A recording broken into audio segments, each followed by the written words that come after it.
muita expectativa no entendimento de que o Papa exerce não apenas uma liderança espiritual, mas política. E sendo o primeiro Papa Francisco da história, houve a expectativa, portanto, de que ele atendesse ao que se espera do primeiro Papa com esse nome. E que o franciscanismo estivesse presente nessa circular, que é o que significa uma encíclica, que pudesse alcançar o mundo inteiro, trazendo uma mensagem que a Igreja jamais se posicionou de forma tão contundente e tão bem amparada pela ciência, denunciando um grito de alerta em favor da vida e de um planeta que, ao mesmo tempo em que é destruído, depredado e devastado, determina esse modelo de desenvolvimento, a exclusão social, a pobreza e a miséria. Então, essa forma como o Papa na encíclica fez a associação entre a destruição ambiental e a exclusão social foi bem calibrada, muito inspiradora e chegou no momento certo. E, na verdade, o que o Papa está defendendo é uma mudança de cultura, através do diálogo. É uma palavra que ele usa e emprega várias vezes ao longo da encíclica.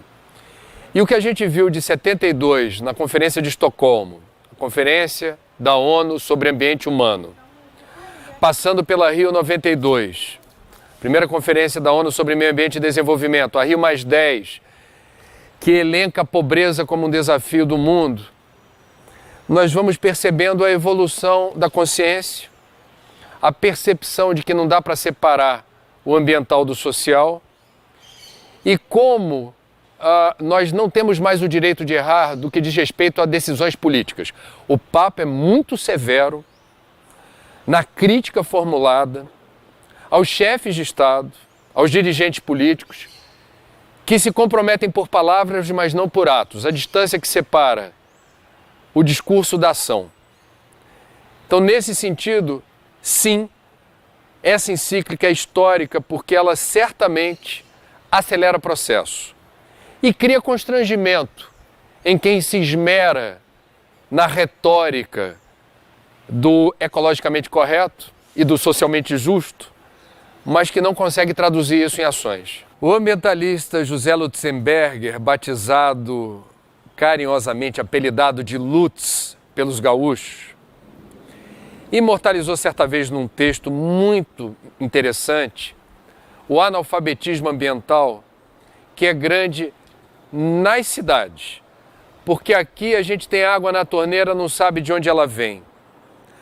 A gente usa o banheiro e não quer saber para onde vai o esgoto. A gente dá um nó no saquinho de lixo e coloca para o porteiro ou para o lixeiro levar embora, não sabe para onde. Então, esse envolvimento se dá a partir do conhecimento sensorial.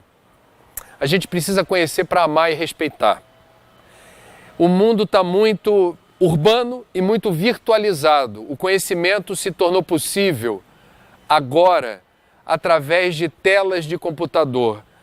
É um conhecimento virtual, digital. O mundo real tem cheiro, o mundo real tem uma coloração diferenciada quando a gente está no local onde as coisas acontecem, não na tela do computador.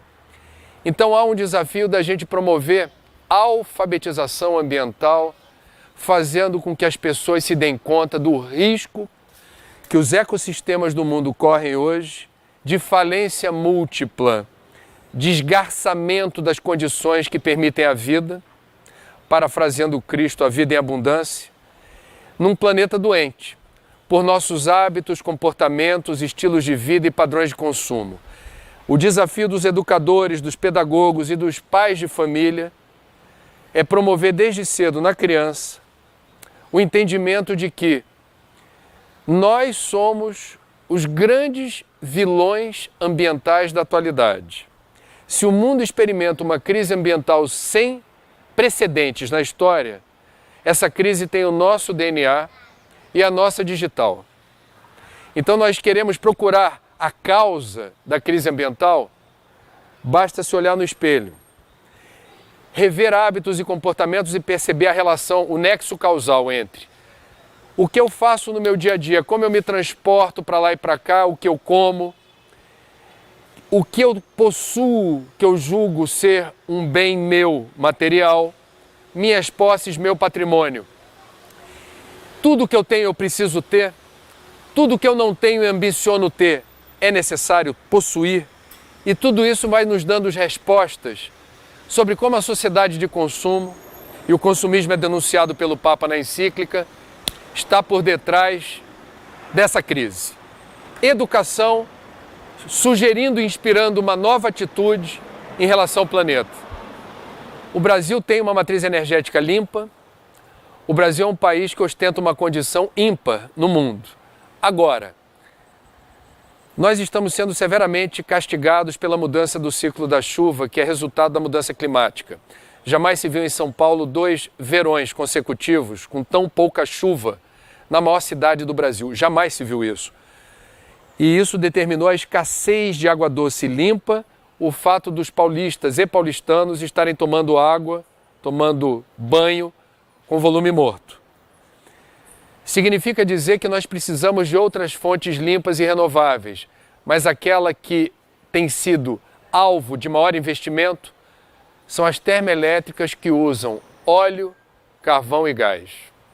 Então nós temos a opção de não ficarmos tão escorados em combustível fóssil daqui para frente. A gente precisa buscar fontes que não sejam apenas hídricas, mas abrir caminho para a energia eólica, que já é uma opção. Aproximadamente 4,5% de toda a energia do Brasil já vem do vento, e o solar, que não pode responder, como hoje, por míseros, desprezíveis 0,01% da matriz energética. O pior ponto de insolação do Brasil é 40% mais interessante do que o ponto de maior insolação na Alemanha.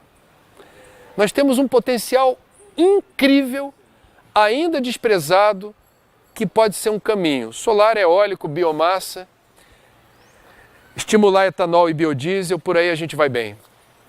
O Papa chama o clima de um bem comum. Entretanto, o mercado não percebe o clima como um bem comum. Percebe o clima como uma oportunidade de potencializar lucros e ganhos. Nada contra o capital privado que possa alavancar investimentos na direção que o mundo deseja. Mas a gente precisa, eu acho, ter o reconhecimento de que precisamos fazer mais e melhor na direção de um projeto coletivo de civilização.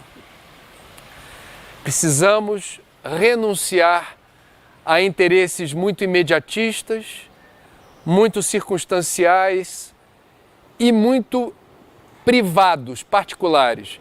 Nós estamos conversando numa rua, um logradouro público.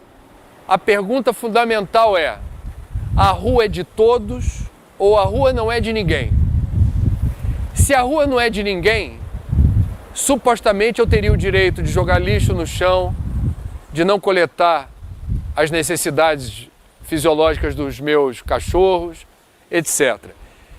Se a rua é de todos, existe um protocolo ético de transitar por um lugar que é coletivo.